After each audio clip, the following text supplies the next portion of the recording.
والصلاة والسلام على نبی وآلہ وصحبہ وبارک وسلم۔ قال اللہ تعالی وتبارک فی القرآن المجید والفرقان الحمید۔ بسم اللہ الرحمن الرحیم۔ سبحان اللہ۔ قل لا اسألکم علیہ اجرا الا المودۃ فی القربى۔ صدق اللہ مولانا العظیم وصدق رسولہ النبی الکریم الرؤوف الرحیم۔ اللہم نور قلوبنا بالقرآن وزین اخلاقنا بالقرآن وادخلنا الجنة بالقرآن ونجنا من النار بالقرآن۔ قال اللہ تعالی وتبارک فی شان حبیبہ مخبرا وآمرا ان اللہ وملائکتہ یصلون علی النبی یا ایہا الذین آمنوا صلوا علیہ وسلموا تسلیما۔ اللہم صلی علی سیدنا و مولانا محمد معدن الجود والکرم وآلہ وصحبہ وبارک وسلم۔ تمام حمد و ثنا، تعریف و توصیف اللہ جل مجدہ الکریم کی ذات بابرکات کے لیے، جو خالق کائنات بھی ہے اور مالک شش جہات بھی۔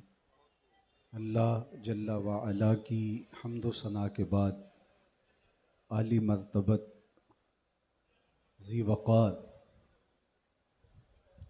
محتشم سامعین و حاضرین، آج یکم محرم الحرام ہے اور نئے اسلامی سال کا آغاز قمری تقویم کے اعتبار سے محرم الحرام سے ہی ہوتا ہے۔ گویا ہم ایک نئے اسلامی سال میں داخل ہو رہے ہیں۔ اللہ تعالیٰ یہ سال امت مسلمہ کے لیے برکتوں کا حامل سال بنائے اور اس کی برکتیں پوری امت کا مقسوم فرمائے۔ اس سال کے شروع ہوتے ہی ایک تو مراد رسول خلیفہ ثانی حضرت سیدنا عمر بن خطاب رضی اللہ تعالی عنہ کی یادیں تازہ ہوتی ہیں، اور دوسری جانب تاریخ کا انتہائی دردناک باب جو کربلا کے ریگزار میں رقم ہوا، اس کی یادیں دلوں کو تڑپا دیتی ہیں۔ اہل محبت حضرات شہدائے کربلا سے اپنی عقیدتوں اور اپنی محبتوں کا اظہار کر کے خراج عقیدت پیش کرتے ہیں۔ اللہ جل شانہ ہم سب کو ان کے نقوش پا کی برکتیں عطا فرمائے۔ امت مسلمہ اس وقت جن بحرانوں سے گزر رہی ہے اور جن مشکلات کا شکار ہے، کسی بھی بالغ نظر شخص سے حالات پوشیدہ نہیں ہیں، اور پھر ارض وطن پاکستان اس وقت جس گمبھیر صورتحال کا شکار ہے، اللہ تعالیٰ ہمیں نیک اہل، دیانتدار اور صالح حکمران نصیب فرمائے، اور اس ملک کو معاشرت کا حسن اور معیشت کا جمال نصیب کرے۔ میں نے آپ کے سامنے جو کلمات تلاوت کیے ہیں، کہ موسم میں جو حدت اور گرمی ہے، مسجد میں اتنی گنجائش نہیں جتنے لوگ مسجد میں موجود ہیں، اور باہر گلیوں میں بھی یوں ہی رش ہے، تو ظاہر ہے اتنی برستی ہوئی گرمی میں زیادہ طویل خطاب کرنا حکمت کے منافی ہے، اور میں ویسے بھی لمبا خطاب کرنے کا عادی نہیں ہوں۔ تو میں نے داخل ہوتے دیکھا کہ آپ ماشاءاللہ بڑے جوش ہیں، لیکن مجھے سننے کے لیے آپ اپنے جذبات پہ تھوڑے وقت کے لیے کنٹرول کرنا ہوگا، اس لیے کہ میں دھیمے انداز سے ہی بات کرنے کی عادت رکھتا ہوں، اور مجھے امید ہے کہ آپ تھوڑی دیر کے لیے اپنی ساری توجہات مرکوز کر کے میری جانب مبذول کر دیں گے۔ تو آج کے دن کی مناسبت سے، اس ماہ نور کی مناسبت سے چند باتیں آپ کے سامنے رکھنے میں کامیاب ہو جاؤں تو میرا آنا اور آپ کا اس شدت کی گرمی میں بیٹھنا پا مقصد ہو جائے۔ کتاب رحمت قرآن مجید سے جو کلمات تلاوت کیے ہیں ان میں اللہ جل شانہ نے اپنے محبوب علیہ السلام سے مخاطبت کرتے ہوئے ارشاد کیا، اے محبوب آپ ہی فرما دیجئے لا اسألکم علیہ اجرا، اے لوگوں تبلیغ دین کا حضور کے شب و روز اس بات پہ گواہ ہیں کہ حضور نے تبلیغ دین کا کوئی صلہ طلب نہیں کیا، بے لوث تبلیغ اور جد و جہد فرمائی، لیکن اتنا اہم تھا کہ حضور کی زبان سے اس کو کہلوایا بھی گیا کہ میں تم سے تبلیغ دین کا کوئی صلہ کوئی اجر نہیں مانگتا۔ اور یہ بات ذہن میں رہے کہ تبلیغ جب صلے اور ستائش سے مبرہ ہو تو پھر ہی وہ اثر چھوڑتی ہے، ورنہ ہواؤں میں اڑتی ہوئی تتلیوں کی طرح لفظ اپنا رنگ تو جماتے ہیں لیکن من میں اترنے سے وہ لفظ محروم ہوتے ہیں جو صلے اور ستائش کی آرزو سے ملوث ہوتے ہیں۔ بات وہی دل میں اترتی ہے جو دل سے نکلتی ہے۔ فارسی والے کہتے ہیں از دل خیزت بر دل ریزت، جو چیز دل سے نکلتی ہے وہی دل پہ اترتی ہے۔ اللہ کے ہر پیغمبر نے اپنی تبلیغی مساعی کو جد و جہد کو ملوث نہیں ہونے دیا اور صلے اور ستائش دونوں چیزوں سے اپنی تبلیغی مساعی کو دور رکھا، اور یہ اللہ جل شانہ کی طرف سے بھی الوہی اہتمام تھا۔ اس حوالے سے میں ایک واقعہ آپ کے سامنے رکھنا چاہتا ہوں۔ جب فرعون کو نجومیوں نے بتایا کہ تیرے ہاں ایک بیٹا پیدا ہونے والا ہے جو تیرے تخت و تاج کو الٹ کے رکھ دے گا، تکبر اور رعونت سے بھرا ہوا فرعون بولا کہ میں وہ بچہ پیدا ہی نہیں ہونے دوں گا، اور 70,000 بچے قتل کروائے، 90,000 حمل گروا دیے گئے۔ اللہ کی قدرت کہ جب اس قدر قتل عام ہوا تو اس کے اپنے ہی مصاحبوں نے کہا کہ اس طرح تو نسل مفقود ہو جائے گی، تو ہماری خدمت کون کرے گا؟ تو ایسا کرو کہ 1 سال بچے قتل کرواؤ اور 1 سال چھوڑ دو۔ جس سال بچے قتل کرواتے تھے اس سال حضرت موسیٰ علیہ السلام پیدا ہوئے، اور جس سال چھوڑے جاتے تھے اس سال حضرت ہارون علیہ السلام پیدا ہوئے۔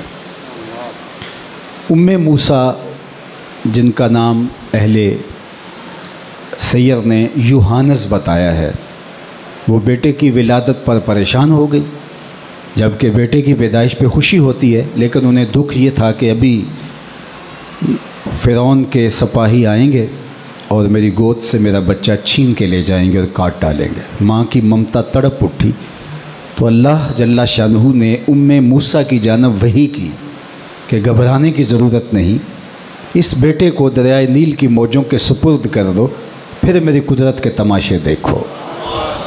ایک صندوق تیار کیا جس کے بالائی حصے میں سوراخ کیے اور حضرت موسیٰ علیہ السلام کو صندوق میں بٹھا دیا اور دریائے نیل کی موجوں کے سپرد کر دیا، اور اللہ کے وعدے پر مطمئن ہو کر موسیٰ واپس گھر پلٹ آئیں، لیکن بہن سے نہ رہا گیا، وہ دریا کنارے ساتھ ساتھ چلتی رہی۔ کہتے ہیں جب وہ صندوق ڈوبنے لگتا تو بہن کا دل بھی ڈوب جاتا، اور جب وہ تیر کے سطح آب پہ آ جاتا تو دکھوں کی ماری بہن کے دل کو قرار ملتا۔ خدا کا کرنا یہ ہوا کہ فرعون کا محل دریا کنارے ہی واقع تھا، اور وہ اپنی بیوی کے ہمراہ جن کا نام آسیہ ہے دریا کنارے گزرتے ہوئے پانی کے منظر سے لطف اندوز ہو رہے تھے، تو پانی کے بہاؤ پر ایک صندوق آتے دیکھا تو تجسس اور شوق کی چنگاریاں روشن ہوئیں، اور غوطہ خوروں کو حکم دیا کہ صندوق نکال کے لاؤ، دیکھیں تو اس میں کیا ہے، یہ الگ سی شے ہے جو پانی کے بہاؤ پہ جا رہی۔ خیر غوطہ خور شاہی حکم بجا لاتے ہوئے صندوق نکال لائے، جب کھولا تو دیکھا ایک خوبصورت بچہ مسکرا رہا ہے۔ تو زوجہ فرعون آسیہ سلام اللہ علیہا نے دیکھا تو برجستہ کہا کہ یہ بچہ تو میری آنکھوں کی ٹھنڈک ہے اور اس کو ہم اپنا بیٹا بنا لیتے ہیں، چونکہ فرعون کے ہاں اولاد نہیں تھی۔ اپنی بیوی کی اس بات کو ٹال تو نہ سکا، لیکن جو جملے آسیہ نے کہے تھے اس کی زوجہ نے، اس نے یہ نہیں کہے۔ علماء نے لکھا کہ نبی کے ساتھ کیا گیا پیار رائے گا نہیں جاتا۔ اللہ نے بعد میں اس خاتون کو ایمان دے دیا اور دنیا کی 4 بہترین خطیہ کیا ہے، دیکھتا میرے نبی سے پیار کیا ہے، اللہ اس کو بھی ہدایت دے دیتا۔ خیر اس کا مقصود نہیں تھا، لیکن یہ طے ہوا کہ اس کو اپنا بیٹا بنا لیتے ہیں۔ سب سے پہلی فکر دودھ کی تھی، شاہی دائیاں بلوائی گئیں، لیکن حضرت موسیٰ کسی کا دودھ نہیں پی رہے۔ اللہ قرآن میں فرماتا ہے ہم نے ان پر حرام کر دیا تھا کہ اپنی ماں کے علاوہ کسی اور خاتون کا دودھ نہیں پینا۔ اب بہت پریشانی بن گئی، بچہ ہے اور بھوک میں ہے لیکن دودھ نہیں پی رہا۔ اتنے میں ان کی بہن بھی چلتے چلتے موقع پہ آ پہنچی اور اس پریشانی میں انہیں دیکھا تو کہا ایک دائی میری نظر میں بھی ہے جس کا دودھ بچے رغبت سے پی لیتے ہیں، کہو تو بلا لاؤں۔ انہوں نے کہا دیر کرے کہ جلدی کر۔ وہ گئی اور اپنی ماں کو بلا لائی۔ حضرت موسیٰ علیہ السلام کی ماں نے جب دودھ پیش کیا تو ظاہر ہے وہ پینے لگے۔ تو فرعون نے کہا کہ اے خاتون تمہاری رہائش قریب کر دیتے ہیں، میرے بچے کو تم دودھ پلایا کرنا۔ اللہ اکبر۔ فرعون کہتا تھا کہ میں وہ بچہ پیدا نہیں ہونے دوں گا۔ رب نے کہا مجھے رب نہ کہنا، اگر تیرے گھر میں پال کے نہ دکھایا تو۔ اب سوال یہ ہے کہ اپنی ماں کے علاوہ کسی اور خاتون کا دودھ پینا اگر نبی کی شان کے لائق نہیں اور حضرت موسیٰ علیہ السلام کو منع کر دیا گیا تھا تو پھر میرے اور آپ کے آقا و مولا نے حضرت حلیمہ سعدیہ کا دودھ کیوں پیا؟ تو اس کا جواب یہ ہے کہ اپنی ماں کے علاوہ کسی اور خاتون کا دودھ پینے میں کیا حرج ہے؟ بکری، بھیڑ اور گائے کے دودھ پینے میں حرج نہیں ہے تو کسی خاتون کا دودھ پینے میں کیا حرج ہو سکتا ہے؟ حضرت موسیٰ کا ماجرا یہ تھا، اس بہانے انہیں ماں کی گود تک پہنچانا تھا۔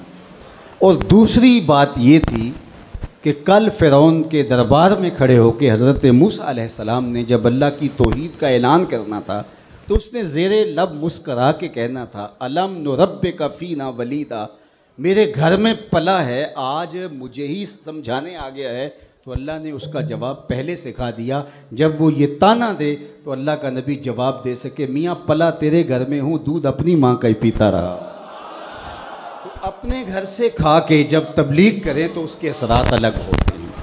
تو نبی علیہ السلام کی زندگی کا ایک ایک گوشت ہمارے سامنے ہے، اور پھر حضور کی زبان سے یہ بات کہلائی بھی گئی لا اسألکم علیہ اجرا، تم سے کوئی اجر طلب نہیں کرتا، تمہارے لیے تکلیفیں سہی۔ جس طرح میں آپ تک پیغام دین پہنچا رہا ہوں، یہ کیا مشکل ہے میرے لیے؟ آپ کی آنکھیں فرش راہ تھیں، آپ نے نعروں سے استقبال کیا، آپ نے پھول ڈالے، آپ نے عقیدتوں کا اظہار کیا، آپ نے اونچی جگہ پہ بٹھایا، میرا زور نہ لگے آپ نے لاؤڈ سپیکر کا انتظام کیا، آپ کی آنکھوں کی پتلیوں پہ پیار لکھا ہے، آپ کی کشادہ پیشانیاں مجھے محبت دے رہی ہیں، تو میں 3 گھنٹے بھی بیان کروں تو کیا مشکل ہے؟ مشکل تو اس وقت ہوتا ہے جب کوئی سننا نہ چاہے، جب کوئی کانوں میں انگلیاں ٹھونس لے کہ نہیں تیری بات سنیں گے، جب لوگ آگے سے پتھر اٹھا لیں، جب گڑھے کھودیں، جب اوجریاں ڈالیں، اس وقت سنانا مشکل ہوتا ہے۔ تو اب میرے اور آپ کے آقا و مولا حضور ختمی المرتبت نے جس طرح لوگوں تک پیغام حق کا ابلاغ کیا، وہ کتنا مشکل مرحلہ تھا۔ مکے کی گلیوں سے لے کے طائف کے بازاروں تک، سین حرم سے لے کر کے عکاس کے میلے تک، ذی المجاز کی منڈی سے لے کر کے کوہ ابو قبیس کے دامن تک، ذرا کہانی پڑھیں، پھر حضور علیہ السلام کے بدن سے رستا ہوا خون دیکھیں، کھدے ہوئے گڑھے دیکھیں، پھینکی جانے والی اوجریاں دیکھیں، لوگوں کے تلخ رویے دیکھیے، لیکن اس کے باوجود لوگوں تک حضور نے اللہ کے پیغام کو سنایا، ان کی دہلیز تک پہنچے، ایک ایک پیغام ان کی دہلیز تک پہنچا کے آئے، اتنی مشکلیں سہی، فاقے کاٹے، تکلیفوں سے گزرے، آڑے وقت آئے، لیکن لوگ سننا نہیں چاہ رہے تھے، پھر بھی ان کو سنایا۔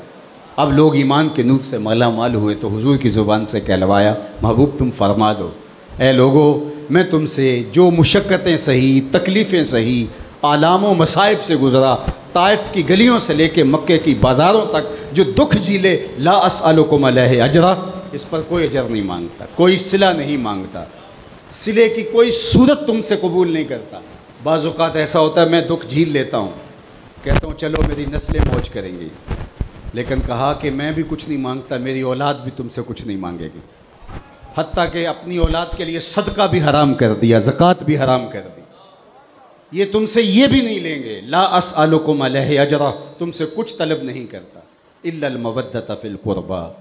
ہاں میرا ایک سوال ہے کہ قربا سے محبت کرنا، اب قربا کے من جملہ معانی میں سے ایک مفہوم حضور کی اہل بیت ہے کہ اے لوگوں میں تم سے تبلیغ دین کا کوئی صلہ نہیں مانگتا، لیکن میرے قرابت داروں سے تم نے محبت کرنی ہے۔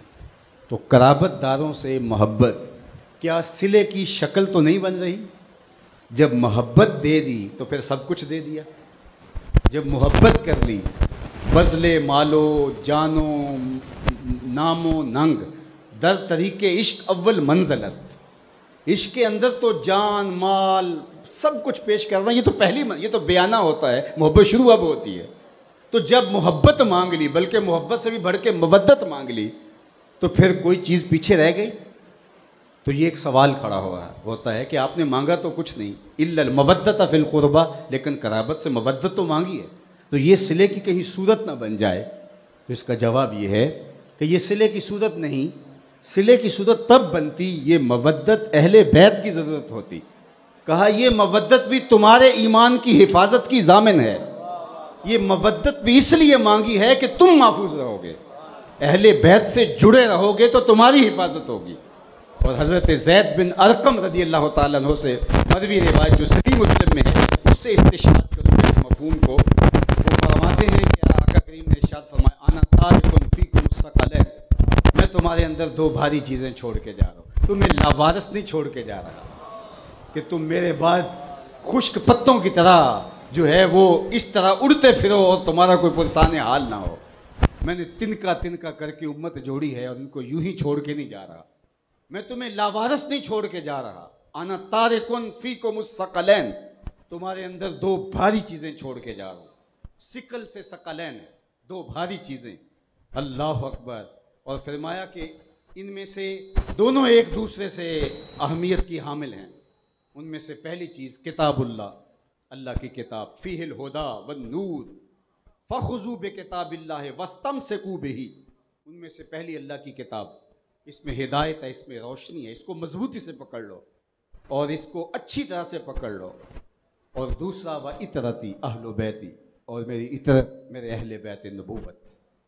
اور پھر ایک موقع پہ فرمایا اذکرکم اللہ فی اہل بیتی، اذکرکم اللہ فی اہل بیتی، 3 مرتبہ فرمایا میں اپنے اہل بیت کے بارے میں تمہیں اللہ سے ڈراتا ہوں، اپنے اہل بیت کے بارے میں تمہیں تذکیر کرتا ہوں، نصیحت کرتا ہوں۔ اللہ اکبر۔ 2 چیزوں کے دامن کو مضبوطی سے تھام لو، لن تدلوا بعدی، تم میرے بعد کبھی بھی گمراہ نہیں ہو۔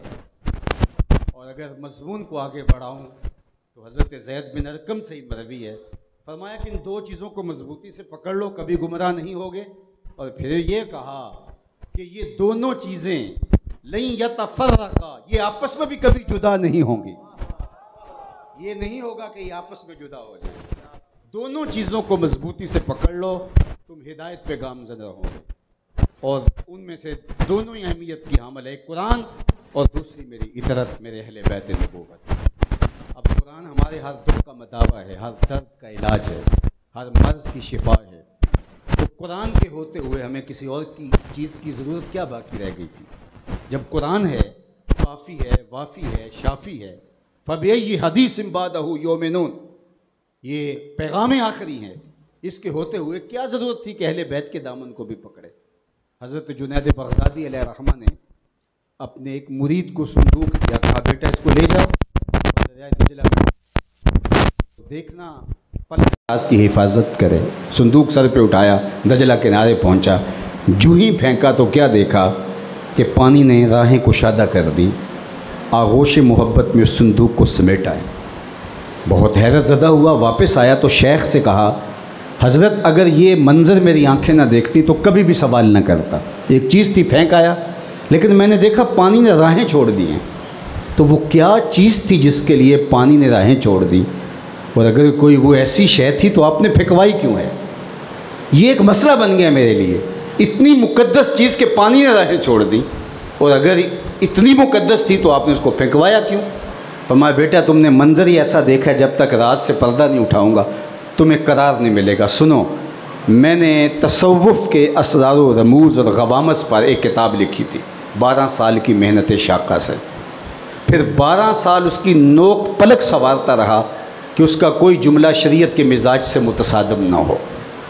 پھر 12 سال میں سوچتا رہا اس کتاب کو لوگوں تک پہنچاؤں کہ نہ پہنچاؤں۔ آج 36 برس گزرنے کے بعد میں نے سوچا ہے قرآن کے ہوتے ہوئے لوگوں کو جنید بغدادی کی کسی کتاب کی ضرورت نہیں ہے۔ یہ وہ میری 36 سال کی کمائی ہے جو تم دریا میں پھینک آئے۔ قرآن اتنا ضروری، اتنا اہم، اتنا کافی، اتنا وافی، اتنا شافی، ہر دکھ کا مداوع، ہر درد کا علاج، ہر مصیبت میں کام آنے والا جب قرآن دے گئے تو اب کیا ضرورت تھی کہ اہل بیت نبوت کے دامن کو تھامنے کی؟ تو اس مضمون کو سمجھنے کے لیے پھر آپ کو تھوڑا سا پھر پیچھے آنا پڑے گا کہ ایک ہوتی ہے تھیوری اور ایک ہوتا ہے اس کا پریکٹیکل، ایک ہوتا ہے علم، ایک ہوتی ہے اس کی عملی مشق۔ اگر اسلام کی تھیوری دیکھنی ہے تو قرآن موجود ہے، اگر پریکٹیکل دیکھنا ہے تو کربلا کے تپتے ہوئے ریگزار میں حسین ابن علی کا کردار موجود ہے۔ کہا دونوں کے دامن کو مضبوطی سے تھام لو، تم کبھی بھی گمراہ نہیں ہوگے۔ جس نے تھیوری چھوڑ دی اس کا پریکٹیکل صحیح آ ہی نہیں سکتا، چونکہ پریکٹیکل صحیح آتا ہی تھیوری پر ہے، اور جس نے پریکٹیکل چھوڑ دیا اس نے تھیوری سے فائدہ کیا حاصل کیا؟ اس لیے کامیابی اسی کے ہاتھ میں ہے جس کے ایک ہاتھ میں قرآن ہے، ایک ہاتھ میں اہل بیت نبوت کا دامن۔ اب یہاں رک کے ایک اور جملہ کہنا چاہوں گا، اور وہ یہ کہ اللہ کے محبوب نے تو کہا تھا لن تدلوا بعدی ابدا، تم میرے بعد گمراہ نہیں ہوگے۔ اس کتاب کو اگر تھامے رکھو گے تو میرے بعد تم کبھی گمراہ نہیں ہوگے۔ تو ہم 72-73 گروہوں میں بٹ گئے۔ میرے حضور نے تو کہا تھا لن تدلوا، علماء سے پوچھئے، طلباء بھی موجود ہیں، حرف ناصب جب مضارع پہ داخل ہو تو مستقبل کی ابدی نفی ہوتی ہے، تو لن تدلوا کا مفعول لم تفعلوا ولن تفعلوا، اگر تم نہیں لا سکے تو کبھی بھی نہیں لا سکو گے۔ لن تدلوا، تم کبھی بھی گمراہ نہیں ہوگے۔ اور یہاں 70-72 گروہوں میں امت بٹ گئی، ٹکڑے ٹکڑے ہو گئی، دست و گریباں ہیں، جبکہ حضور نے کہا تھا لن تدلوا۔ تو صاحب بٹی کیوں پھر؟ تو حضور نے ایک شرط لگائی تھی، ان دونوں کے دامن کو پکڑے رکھو گے تو گمراہ نہیں ہوگے۔ گمراہی تب ہوگی جب کسی ایک کے دامن کو چھوڑو گے۔ اگر قرآن کو چھوڑ دو گے پھر بھی گمراہ ہو جاؤ گے، اگر اہل بیت کے دامن کو چھوڑ دو گے تو پھر بھی گمراہ ہو جاؤ گے۔ تھیوری چھٹی تو پھر بھی گمراہی، پریکٹیکل چھٹا پھر بھی گمراہی۔ تمہارے ایک ہاتھ میں قرآن ہونا چاہیے، ایک ہاتھ میں اہل بیت نبوت کا دامن۔ اگر تم دونوں کے دامن کو مضبوطی سے پکڑ لیتے ہو تو پھر تم گمراہیوں سے بچ جاؤ گے، ہدایت تمہارا مقسوم ہو جائے گی۔ اللہ اکبر۔ تو اہل بیت کے دامن کو پکڑ کر کے، قرآن کی فکر کو تھام کر کے جب ہم آگے بڑھتے ہیں تو راستے بنتے چلے جاتے ہیں، لیکن جب ہماری فکر، ہماری سوچ، ہماری خواہشات کے تابع ہو جاتی ہے اور ہم کسی ایک چیز کا اختیار کرتے ہیں تو پھر نتیجہ گمراہی ہے۔ ہم قرآن کی دہائی دیتے رہیں اور اہل بیت کا نام بھی ہماری طبیعت پہ بوجھ بن جائے تو پھر گمراہی ہمارا مقدر ہو جائے گی۔ اور اگر ہم اہل بیت کا نام لیں اور قرآن ہماری افکار میں نہ ہو، ہماری زندگی میں نہ ہو، ہمارے نظریات میں نہ ہو، ہمارے طرز معاشرت میں نہ ہو، تو پھر جو ہے سوائے ہماری ایک خالی عقیدت کے اور کچھ باقی نہیں بچے گا اور گمراہی ہمارا مقدر بن جائے گی۔ اسی طرح اہل بیت اور اصحاب پیمبر، ان دونوں کے دامن کو تھامنے کی ہمیں تلقین کی گئی۔ اہل سنت کا ہے بیڑا پار، اصحاب رسول نجم ہے اور ناؤ ہے اطرت رسول اللہ کی۔ یہاں حضور علیہ السلام کی اہل بیت کو ناؤ کہا گیا اور اصحاب کو ستارے کہا گیا۔ اصحابی کن نجوم فبأیہم مقتدیتم اہتدیتم، یہ ستارے ہیں۔ اللہ اکبر۔ آج کل وہ دنیا چلتی ہے، سٹارز کے پیچھے چلتی ہے، سٹارز کے پیچھے جاتی ہے۔ حضور نے فرمایا تمہارے لیے جو میں سٹارز مقرر کر کے جا رہا ہوں وہ کسی ہالی ووڈ اور بالی ووڈ کے گندے ستارے نہیں ہیں، وہ مشکات نبوت سے پھوٹنے والے نور ہونے والے ابو بکر عمر ہیں، عثمان و علی ہیں، وہ ابو بکر عمر کی ذات صدوقت ہے۔ تم نے ان کے دامن کو مضبوطی سے پکڑنا۔ یہ روشن ستارے، یہ منور ستارے ہیں جن کی روشنی میں تم سفر کر سکو گے۔ اور دوسری جانب اللہ اکبر، یہ بات حضرت ابو ذر غفاری بیان کرتے ہیں، وَهُوَ آخِذٌ بِبَابِ الْكَعْبَةِ، کعبے کے دروازے کو پکڑ کے یہ حدیث بیان کرتے ہیں۔ حدیث بیان کرنے کے سٹائل ہیں، کوئی ممبر پہ بیٹھ کے کرتا ہے، کوئی محراب میں کرتا ہے، کوئی شاگردوں کے حلقے میں کرتا ہے، کوئی لوگوں کے ہجوم میں کرتا ہے، کوئی لکھ ڈالتا ہے۔ اللہ اکبر۔ حضرت امام شافعی کہتے ہیں جب میں امام مالک کے پاس پڑھنے گیا تو ان کی ایک ادائی مجھے کھا گئی۔ وہ حضور کے روضے کے سامنے بیٹھے تھے، حضور کی حدیثیں بیان کرتے تھے، اور محدثین جب حدیث بیان کرتے ہیں تو وہ کہتے ہیں کہ قال قال رسول اللہ صلی اللہ علیہ وسلم، لیکن جب امام مالک سند کے آخر میں جاتے تو حضور کی قبر انور کی طرف اشارہ کر کے کہتے اس روضے کے مکین نے کہا ہے۔ تو میں نے کہا میں نوکری کروں گا اس شخص کی۔ اللہ اکبر۔ 40 سال تک امام مالک نے درس دیا ہے حضور کی حدیث کا، اور 40 سال میں ایک بار بھی ایسا نہیں ہوا کہ کتاب کے ورق کے پلٹنے کی آواز بھی پیدا ہونے دی۔ لے سانس بھی آہستہ کے دربار نبی ہے۔ یہاں تو سانسوں کا شور بھی اہل محبت خلاف ادب سمجھتے ہیں۔ لے سانس بھی آہستہ کے دربار نبی ہے، یہ وہ حساس بارگاہ ہے۔ عزت بخاری کا شعر ہے، اقبال نے اپنے کلام میں درج کیا، ادب گاہے زیر آسماں از عرش نازک تر، نفس گم کردہ می آیت جنید و بایزید اینجا۔ یہاں جنید بایزید بستامی جیسے لوگ سانسوں کو روک کے آتے ہیں۔ اہل محبت سانسوں کا شور بھی خلاف ادب سمجھتے ہیں۔ اللہ اکبر۔ عقیدتوں کے رنگ۔ تو حضرت ابو ذر رضی اللہ تعالیٰ وہ آخذ بباب الکعبہ، کعبے کے دروازے کو پکڑا، طواف چل رہا ہے، اور کعبے کے دروازے کو پکڑ کے لوگوں سے کہا لوگوں سن لو، میں تمہیں اللہ کے رسول کی ایک حدیث بیان فرمانے لگا۔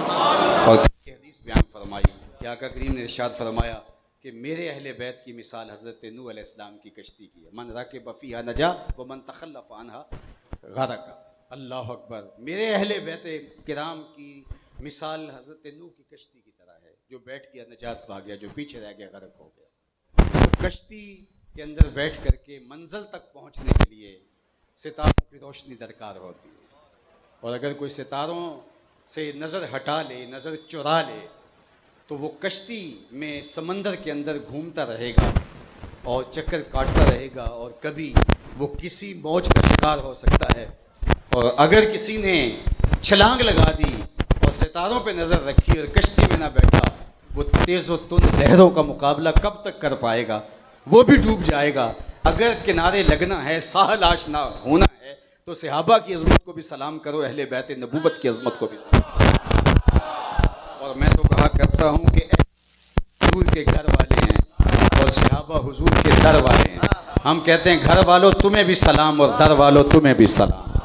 اہل سنت کا ہے بیڑا پار، اصحاب حضور نجم ہیں اور رسول اللہ۔ تو قرآن تھیوری ہے، اہل بیت نبوت اس کا پریکٹیکل ہے۔ اب میں جتنی شدت کی گرمی ہے، صرف ایک مثال کے بعد اپنی گفتگو اختتام کو لے جاتا ہوں۔ تھیوری کیا ہے؟ اب تھیوری دیکھ لیجیے۔ وَلَنَبْلُوَنَّكُمْ بِشَيْءٍ مِّنَ الْخَوْفِ وَالْجُوعِ وَنَقْصٍ مِّنَ الْأَمْوَالِ وَالْأَنفُسِ وَالثَّمَرَاتِ وَبَشِّرِ الصَّابِرِينَ۔ یہ تھیوری ہے قرآن کی۔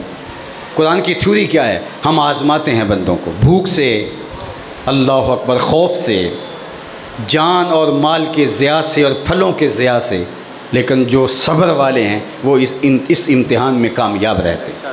بندوں کے ہم امتحان لیتے ہیں۔ وَلَنَبْلُوَنَّكُمْ بِشَيْءٍ مِّنَ الْخَوْفِ وَالْجُوعِ وَنَقْصٍ مِّنَ الْأَمْوَالِ۔ کبھی بھوک سے امتحان لیا، کبھی خوف سے امتحان لیا، کبھی مالوں کے ضیاع سے، کبھی پھلوں کے لٹنے سے، کبھی کسی طرح کبھی کسی طرح، مختلف امتحان مختلف لوگوں کے لیے جاتے رہے۔ تاریخ اٹھا کے دیکھیے، کسی کو خوف کے امتحان میں مبتلا کیا گیا، کسی کو بھوک کے امتحان میں مبتلا کیا گیا، کسی کو جو ہے وہ پھلوں کے ضیاع سے، کسی کو جانوں کے ضیاع کے امتحان میں مبتلا کیا گیا، لیکن صابر نکلے۔ لوگوں نے صبر بیماریوں میں کیے، دکھوں میں صبر کیے۔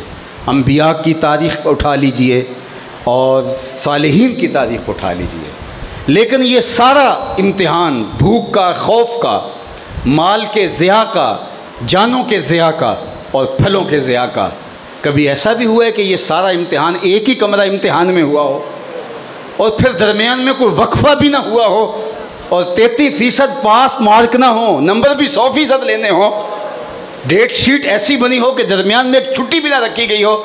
اگر اس کا نقطہ کمال دیکھنا ہے تو کربلا کے تپتے ہوئے صحرا میں آ جاؤ۔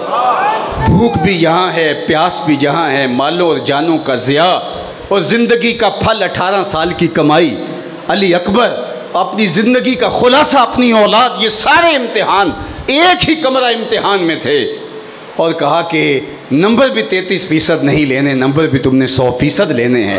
پھر زمانے نے دیکھا اللہ اکبر، 113 سوراخ پیرہن کے اندر ہیں، 33 زخم تلواروں کے ہیں، 34 گھاؤ نیزوں کے ہے، بدن چھلنی ہے زخموں سے، اور حسین ابن علی کا سر میں جھکا ہوا ہے۔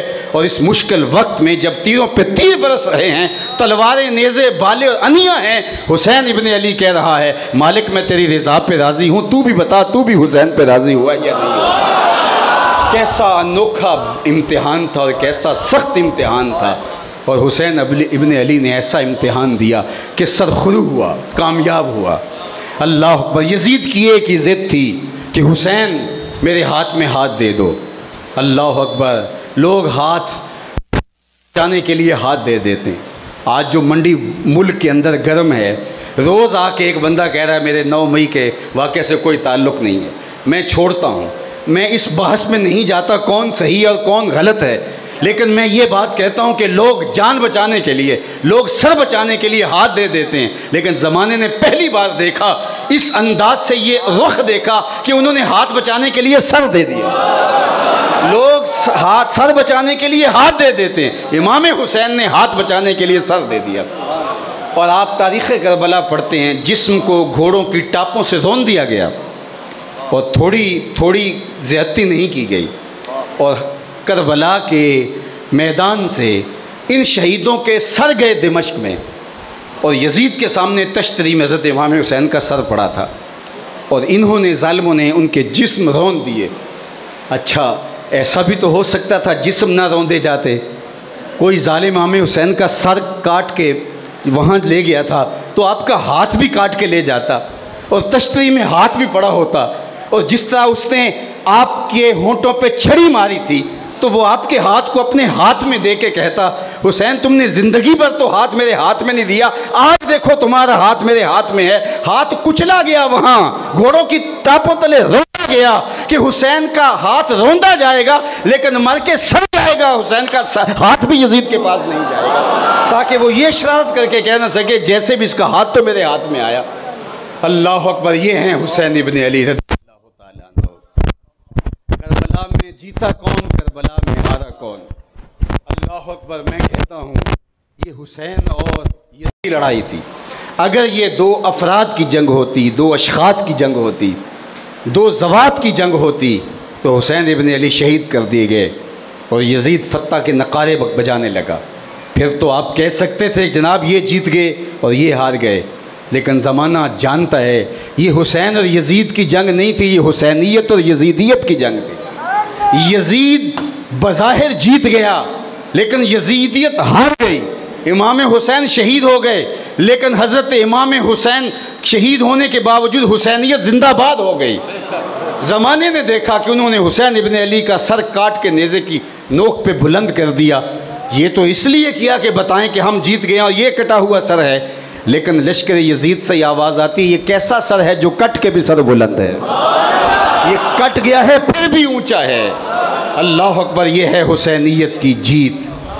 اور میں آپ کے سامنے ماشاءاللہ اہل ذوق بیٹھے ہیں، میں تو کہتا ہوں کہ مجلس کے اندر ایک بھی صاحب ذوق مل جائے تو گفتگو کا لطف آ جاتا ہے، اور بات جو ہے انسان سمجھا لے اور سمجھ لے تو پھر ایک سرور آتا ہے۔ اور یہاں تو میں سمجھتا ہوں میرے سامنے سر نہیں دل بیٹھے ہوئے ہیں، تو ایک جملہ میں کہہ کے اپنی گفتگو ختم کر دیتا ہوں۔ اچھا ایک تو یہ کہا جاتا ہے کہ جیتا کون اور ہارا کون۔ میں کہتا ہوں کہ ایک جیت ہار کا جو معیار ہے اقبال نے پیش کیا ہے وہ یہ کہ جو دلوں کو فتح کر لے وہی فاتح زمانہ۔ میں اس مجلس میں اگر ڈھونڈنے نکلوں تو مجھے ایک بھی یزید کے نام کا بچہ نہیں ملے گا، اور اگر میں ڈھونڈنے نکلوں تو کئیوں کا نام شبیر ہوگا، کسی کا نام حسن ہوگا، کسی کا نام حسین ہوگا، کسی کا نام اکبر ہوگا، کسی کا نام اصغر ہوگا، اور مجھے کوئی شمر نام کا شخص پورے ملک سے نہیں ملے گا، کوئی ابن زیاد نام کا شخص نہیں ملے گا۔ تو میاں پھر جیتا کون اور ہارا کون؟ جو دلوں کو فتح کر لے وہی فاتح زمانہ۔ لیکن جو آخری بات کرنے لگا ہوں، یہ تو باریک لوگ سمجھتے ہیں کہ فاتح کون ہوتا ہے، موٹے دماغ کے لوگ، عام لوگ سمجھتے ہیں کہ جس کے ہاتھ میں میدان ہو وہ جیتا ہوتا ہے۔ پانی پت کی لڑائیوں سے لے کر کے میسور کی جنگ تک آپ دیکھتے ہیں جو میدان چھوڑ کے بھاگ گیا، ہماری کشتیاں بھی ہوتی ہیں، جو پہلوان بھاگ جائے کھاڑا چھوڑ کے تو وہ جیتا بھی ہو تو لوگ کہتے ہیں یہ ہار گیا، جو کھاڑا چھوڑ کے بھاگ گیا وہ ہار گیا۔ یہ دیسی طریقے میں ہمارا پنجابی کلچر، جو میدان چھوڑ کے بھاگ جائے وہ ہارا ہوتا ہے، میدان جس کے ہاتھ میں ہوتا ہے وہ جیتا ہوتا ہے۔ میدان کربلا آج بھی دیکھ لو کس کے ہاتھ میں ہے، وہاں جھنڈے کس کے لگے ہیں، وہاں پرچم کس کا اڑ رہا ہے، وہاں روضہ نور کس کا ہے، اور یزید کی قبر بھی زمانے کو موجود نہیں، حسین کا مرکز نور آج بھی اجالے بانٹ رہا ہے۔ تو حسین جیت گیا، یزید ہار گیا، چونکہ شکست اور جو ہے وہ جیت کا معیار جو بھی آپ مقرر کریں آپ کو حسین ابن علی جیتا ہوا دکھائی دے گا۔ اور یہ سرخرو اور کامیابی آج ہم سینہ تان کے حسین ابن علی کا نام لے رہے ہیں، یہ ہمارا اعزاز ہے۔ دنیا کے اوپر کتنے لوگ ہیں جو یزید کو حق پہ سمجھتے ہیں، کیا وہ اتنی بڑی مجلس یزید کے حق میں کر سکتے؟ وہ یزید کا نام بھی لیتے ہیں تو دائیں بائیں سے دیکھ کے لیتے ہیں، نام لیتے ہوئے شرمسار، نام لیتے ہوئے آنکھیں جھکی ہوئی ہیں۔ میں نے کہا کیسا تمہارا لیڈر ہے جس کا نام لیتے تمہیں شرم آتی ہے؟ اور ہمارا رہنما جب نام لبوں پہ پھیلتا ہے سر فخر سے اونچا ہو جاتا ہے۔ یہ ہے حسین ابن علی رضی اللہ تعالیٰ عنہ، امام عاشقاں پورے بطول، سرو آزادے ز بستان رسول، اللہ اللہ بائے بسم اللہ پدر، مانائے ذبح عظیم آیت پسر۔ اور آگے اقبال نے قلم توڑ دیا، سرخ رو عشق غیور از خونے ہو۔ ذرا لفظوں کا حسن دیکھیے، لفظوں سے ٹپکتا ہوا نور دیکھیے، سرخ رو عشق غیور از خونے ہو، اللہ اکبر، سرخ رو عشق غیور از خونے ہو، شوخی این مصرع از مضمون ہو، تا قیامت قطع استبداد کرد، موج خونے او چمن ایجاد کرد۔ اللہ اکبر۔ اللہ ہمیں حضرت امام حسین کے نقوش پاک کی برکتیں دے اور صحابہ کی عظمت اور رفعت کے ترانے گانے کی توفیق دے۔ حضرت سیدنا ابو بکر رضی اللہ تعالیٰ عنہ سے لے کے حضرت علی کی یا تک سارے نبی کے یار برحق اللہ سچائیوں کا نور نصیب۔ و آخر دعوانا الحمدللہ رب العالمین۔